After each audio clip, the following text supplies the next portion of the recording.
UP में mafia पर नकेल कसने के लिए पुलिस पूरी तरह से एक्शन मोड में है। पुलिस के रडार पर 60 से अधिक यूपी के माफिया हैं और इन्हीं में से एक है गैंगस्टर बदन सिंह बद्दो।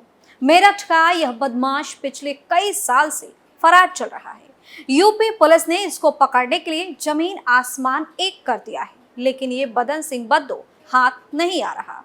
पुलिस को चकमा देने में महारत हासिल कर चुका गैंगस्टर बद्दो एक बार फिर से सुर्खियों में बना हुआ है। इसके अलग अलग कारनामे सामने आ रहे हैं। कभी किसी की हत्या की सुपारी देने को लेकर इसकी चर्चा होती है, तो कभी किसी को धमकी देने को लेकर इसका जिक्र किया जाता है।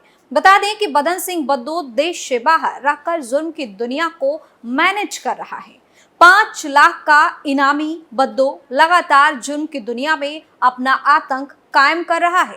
कहते हैं कि इसका रिश्ता भी बड़े बड़े माफियाओं के साथ ही है और ये किसी भी घटना को आसानी से अंजाम देता है। एक बार फिर से इसका खौफ देखने को मिल रहा है, जिसके उदाहरण है एक सामाजिक कार्यकर्ता।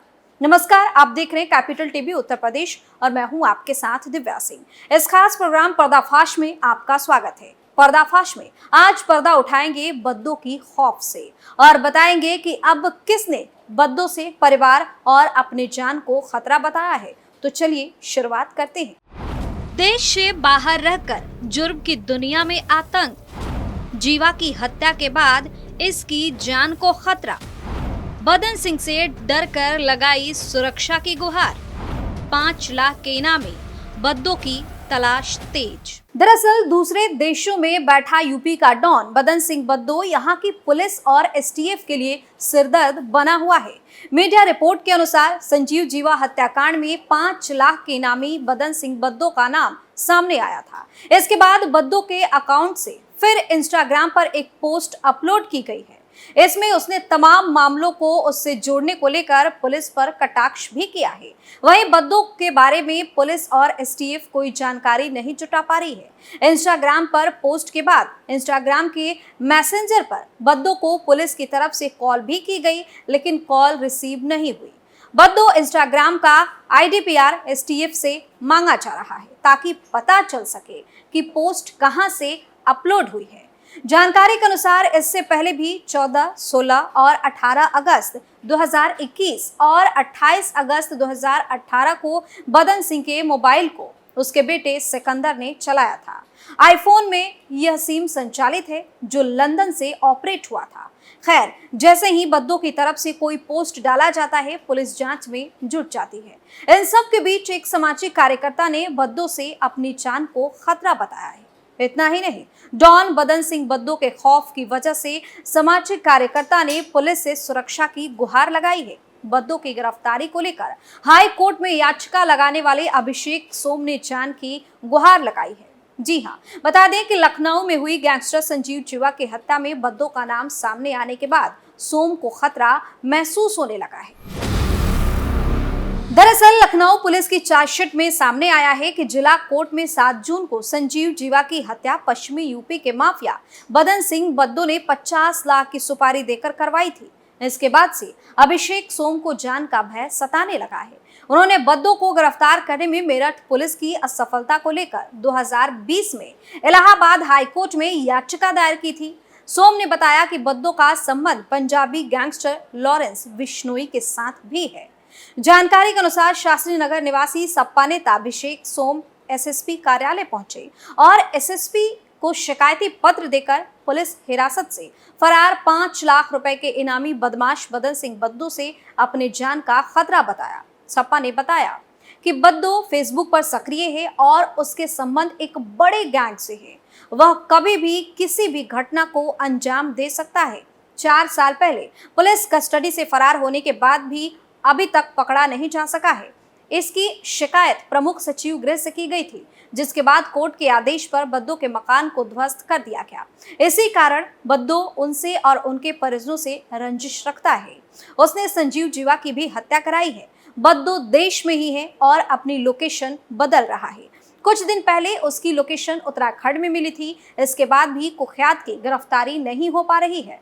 सपा नेता ने एसएसपी से अपनी और परिवार की सुरक्षा की गुहार लगाई है।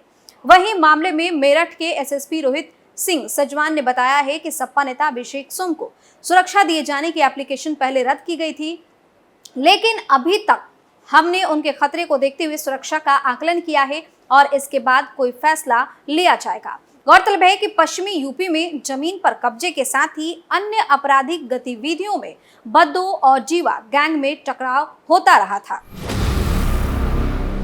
दरअसल पश्चिमी यूपी के मुजफ्फरनगर निवासी माफिया संजीव जीवा की हत्या में बद्दो का नाम सामने आने के बाद से जांच पश्चिमी यूपी के सुशील मूछ तक भी पहुंच रही है। वहीं लखनऊ की वजीरगंज पुलिस के तरफ से दायर चार्जशीट में खुलासा हुआ है कि बदन सिंह बद्दो ने नेपाल में असलम के जरिए शूटर विजय यादव को जीवा को मारने की 50 लाख रुपए की सुपारी दी और नेपाल में असलम के जरिए शूटर विजय यादव की बदन सिंह बद्दो से मुलाकात भी हुई थी। पुलिस सूत्रों के अनुसार बदन सिंह बद्दो और संजीव जीवा के बीच लंबे समय से पश्चिमी उत्तर प्रदेश और उत्तराखंड में वसूली को लेकर रंजिश चलती आ रही है। पुलिस ने संजीव माहेश्वरी जीवा हत्याकांड में बदन सिंह बद्दो के साथ नेपाल के मददगार असलम और लखनऊ के एक मददगार को साजिश रचने का आरोपी बनाया है।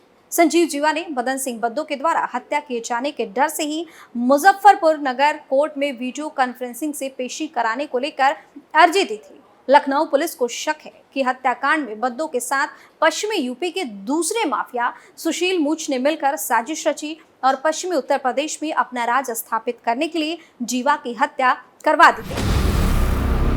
क्योंकि संजीव जीवा ने हत्या से पहले मुजफ्फरनगर कोर्ट में जिला जज को भेजी गई अपनी एप्लीकेशन में बदन सिंह बद्दो के साथ साथ सुशील मूछ के द्वारा हत्या करवाए जाने की भी आशंका जाहिर की थी।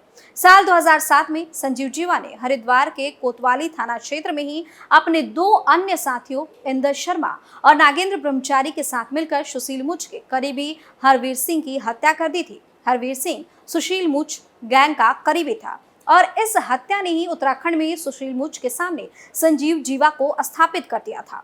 उत्तराखंड का कंबल कारोबारी अमित दीक्षित बदन सिंह बद्दो का बेहद करीबी था। चर्चा है कि अमित दीक्षित के बिजनेस में बदन सिंह बद्दो एक बड़ा मददगार था, जिसके कारण जीवा ने अमित दीक्षित की हत्या हरिद्वार के कनखल में स्थित 50 करोड़ की जमीन की डील को लेकर करवाई थी। इस डील में हरिद्वार के सुभाष सैनी ने पेच फंसाए थे। सुभाष सैनी भी सुशील मूछ का करीबी था।